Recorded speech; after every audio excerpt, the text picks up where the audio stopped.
Hi everyone. So today we will discuss about Oracle MySQL Stored Procedure. So today we will discuss about stored procedure. Okay.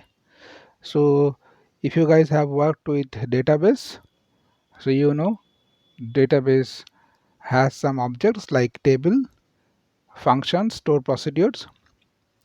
Okay, views. So out of those we will discuss about stored procedure. So what is stored procedure? The stored procedure is a pre-compiled program, basically a database program, which is being used to write some logic at the database end. The logic that you want to perform for every query execution, it may be a complex logic, it may be a simple logic as well, but you want to perform those logic, and that logic is not cannot be written simply using the SQL query. So either you have to do some calculation or manipulation in the some in the either C# or Java side of it, or you have to write into the database side of it. So sometime to reduce the complexity, if we write those logic into the database level at the store procedure, it performs much better. So that is why we try to write store procedure. Okay, and along with that, using a single store procedure, you can get multiple benefit, like you can write multiple functionality in a store procedure. Based upon some conditions, you can call those functionalities, and in future if you have to change something, okay, then you don't have to change any Java or C# or PHP code. You can directly go and change in the logic. It will reflect all the respective places. Okay, so that is the benefit. So today we are going to discuss about one simple store procedure. This is my MS SQL Server editor. Okay, so I have a simple database where I will talk about this database. I have a table like document detail. Okay, so in this table, simple table, it will carry some document information like document ID, name, description, and some link, and its status, active or inactive. Okay, so I'm trying to write a store procedure which will do some work for me. Means if I want to add some data into this table, document detail table, okay, I will use this store procedure, as well as update, delete. For everything, every operation I want to perform in this table, I will write all the different query in this same store procedure.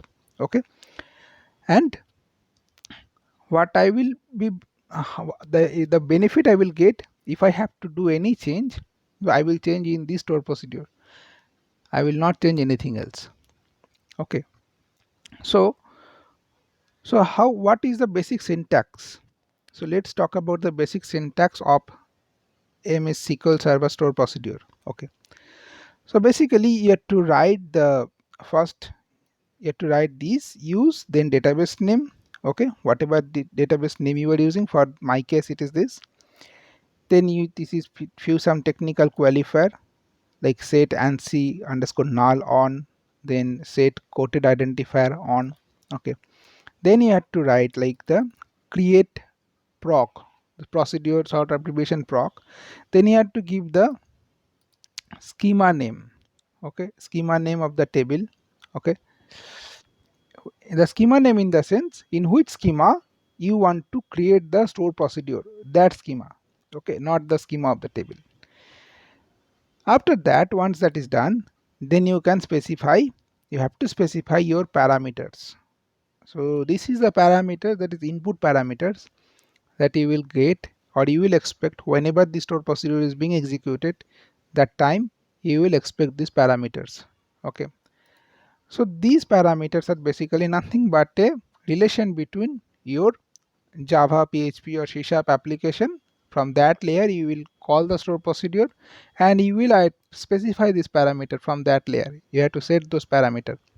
So then only the program will understand, okay, this is the parameter and I have the value for this.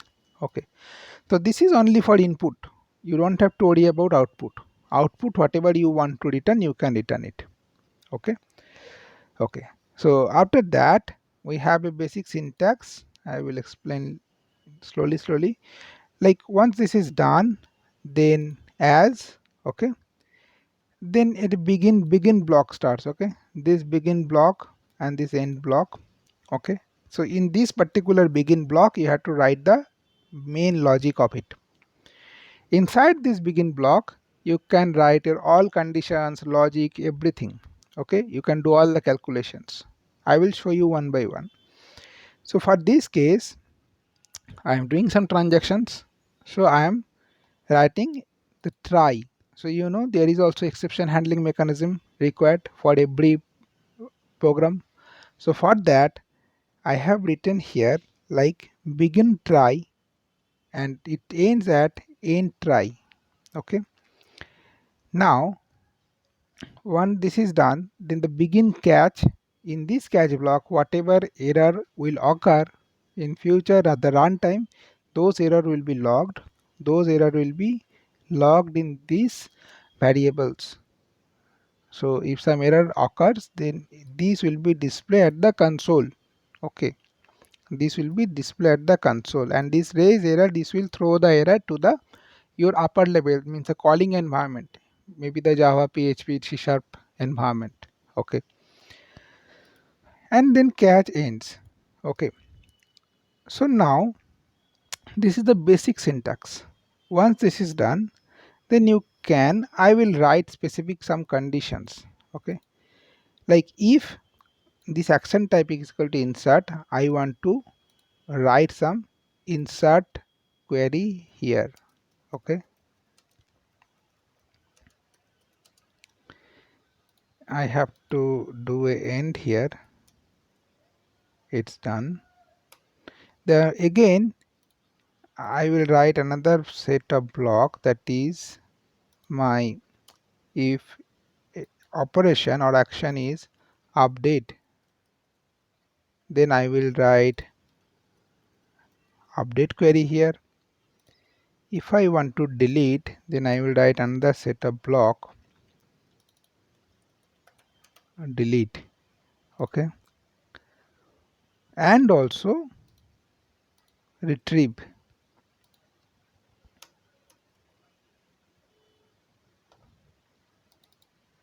or fetch.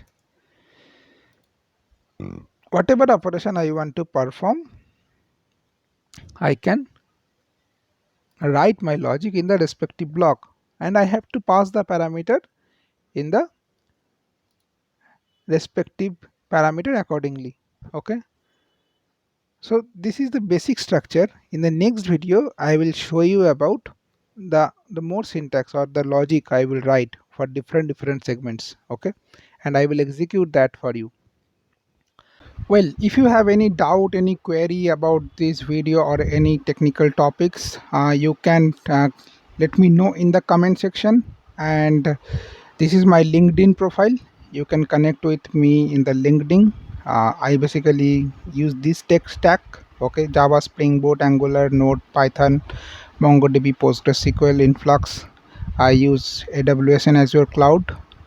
I have little bit knowledge of Linux, shell scripting, C#, MS SQL, Oracle. Okay, so yeah, keep in touch and let me know if you have any doubt in comments. Thank you.